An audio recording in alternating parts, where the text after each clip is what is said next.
This video has been sponsored by Beltline Hobbies and by the Canfield and Wooster train shows, February 14th, 2026 and March 14th, 2026. Hi everybody, it's Chris at the Cloverdale Transit Authority, and this video is to talk a little bit about some of the things that came into the collection for the holidays. Some of them were gifts, some of them were gifts to myself. And that is an example of the first thing we've got here. Just arrived in the mail.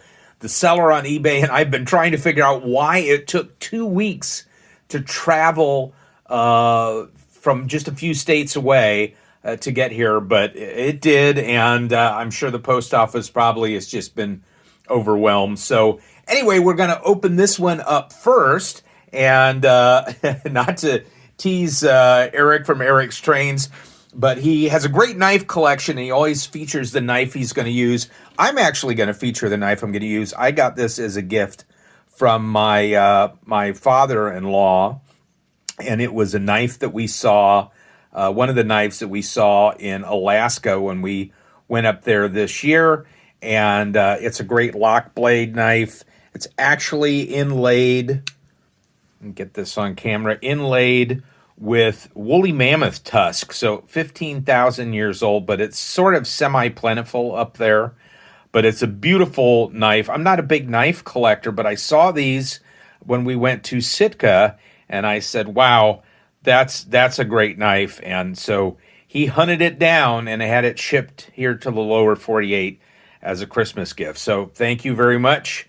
Anyway, let's get this open here and see exactly what we've got here. I've only seen this as the eBay listing, and one of the things I'll say is that while there's been a lot of upgrades to people's collections, they're going over to the sort of the bigger MTH locomotives, and the scale stuff, and also scale Lionel, that they're sort of parting with some of the Lion Chief stuff. Oh, this is going to be one of those, I can't get this out of the box. Okay, that's a little bit. So this actually, inside the box that it was shipped in, inside that box was the original MTH shipping box for the actual box you're seeing here now. And it's MTH, it's a Rail King. So I was starting to say that a lot of the people are selling off some of their older collection, and they're investing in, Lionel's Vision line or MTH's Premier series scale locomotives. Well, some of us are still running and happy to run scale locomotives because of our post-war and pre-war collections, and also the curves that we can maintain, that we can only put on our layout. So the people that are getting rid of these are getting rid of them very cheaply, so under $100. So anyway, I saw this one and I thought, hey, this is kind of cool. And I'm liking, even though I've had a video where I sort of really poo-pooed some of the some of the modern locomotives with the electronics, I am still sort of interested in playing around with that, and benefiting from the features that come with that. Now, this is a locomotive from 1995, so it does not have, it's got Proto 1 sound in it, but, I'm happy with that stuff because it's still kind of fun, and it adds to the type of things that I've got going on the layouts with post-war and some of this. I call this modern, even though this is from 1995. But anyway, let's take a look at it here.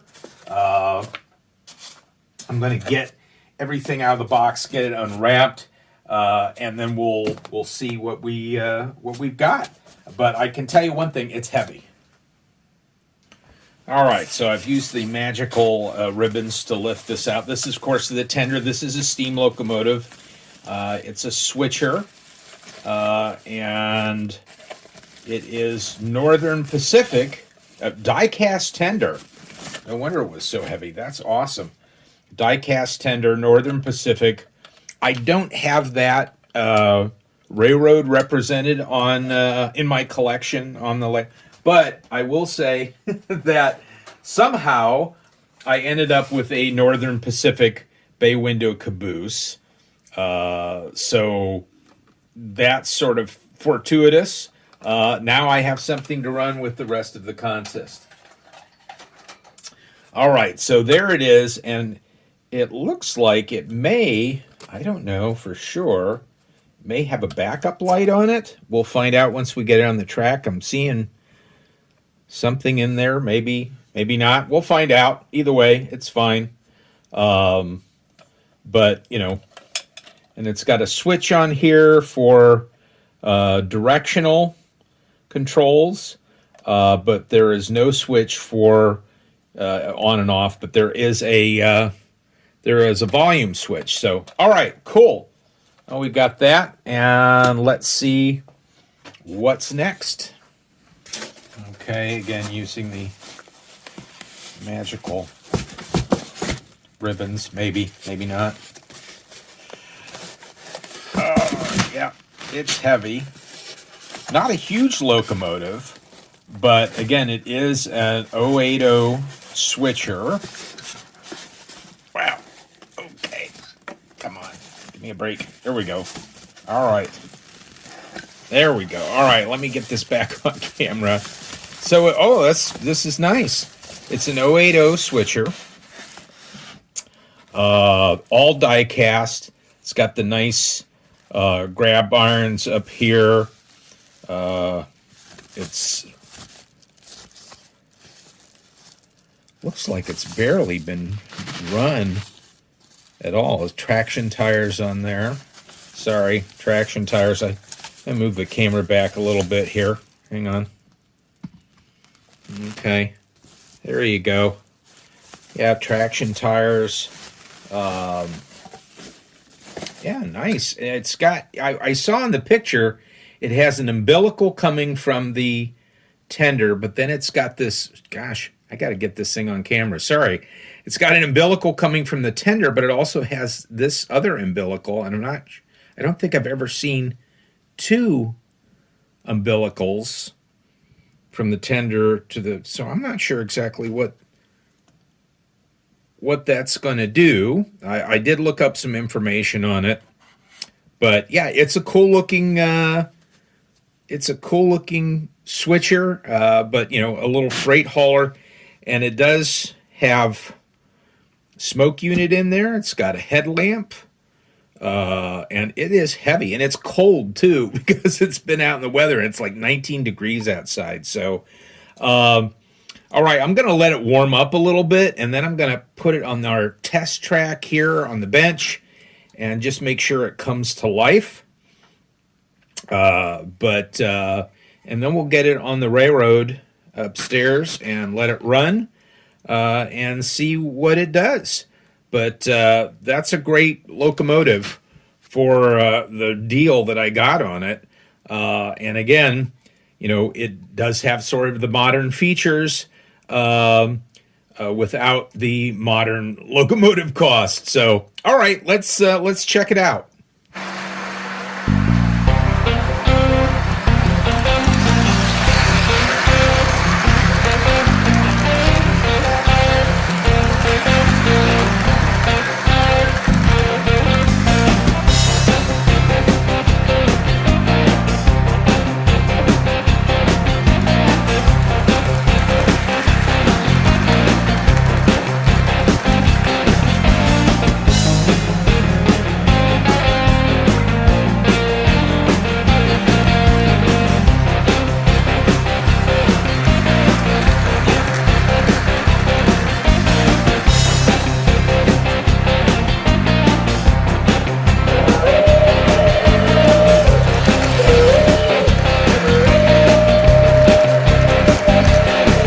Okay, so one of the things I've been trying to do with this locomotive was get all the additional sounds going, brakes squealing, and haven't tried the freight sounds yet, but mostly I wanted the chuffing sound, and it just wouldn't do it. So got on one of the MTH forums on Facebook, and somebody suggested to go through the instructions and go to function 18, which tells you how to get to that, and then it will reset the whole board for all the sound. And the moment I did that, it started chuffing. So let's take a listen.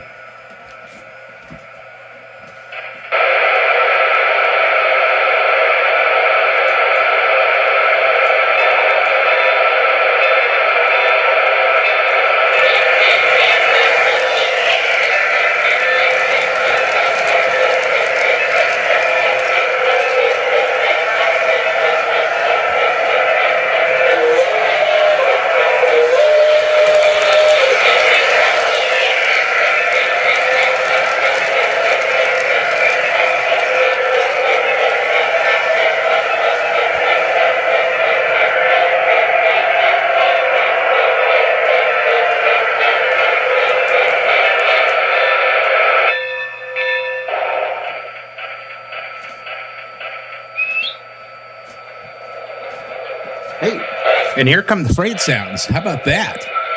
Pretty cool. All right, well, we got this one up and running, so that's a good thing.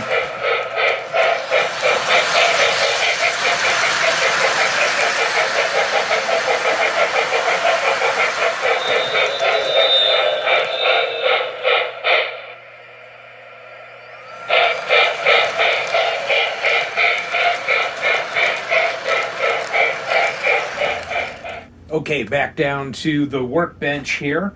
I've been cleaning a few trains here today, so I thought we'll shoot the rest of this video here, just talking about some of the stuff that I got as Christmas gifts, in addition to the gift to myself. A couple of gifts, actually. So, first off, my in-laws and my parents have kind of taken a shine to the holiday trains that holiday cars, I should say. We've got the snowmen, now we've got the pumpkins for Halloween, and so my stepmom Barb decided she was going to start hunting down some of these other holiday cars that we could feature, and we'll see them more in depth on those holidays. But she did find, and she went around, got some great deals from different trains with a Z and Brady's and so forth. But here is a Valentine's Day, the tank car, and these do light up, which is kind of cool. Then there is a Macy's Thanksgiving Day Parade car. This one came from Brady's, and this one features some of the stuff from Macy's, the big inflatable people that are always guiding around. So this will be great for Thanksgiving. And and then Easter. This is a cool car. It's got Easter grass in here and eggs, and it's a gondola for Easter. So that'll be great for Easter. And then the other, which has nothing to do with holidays, but the other gift to myself was another Atlas car with Berkshire ham and bacon. And I always see these, if you watch real closely, you can get these for a song, considering how much they charge for these things on eBay. If you're looking in the middle of the night, you're checking stuff at the end of the auction.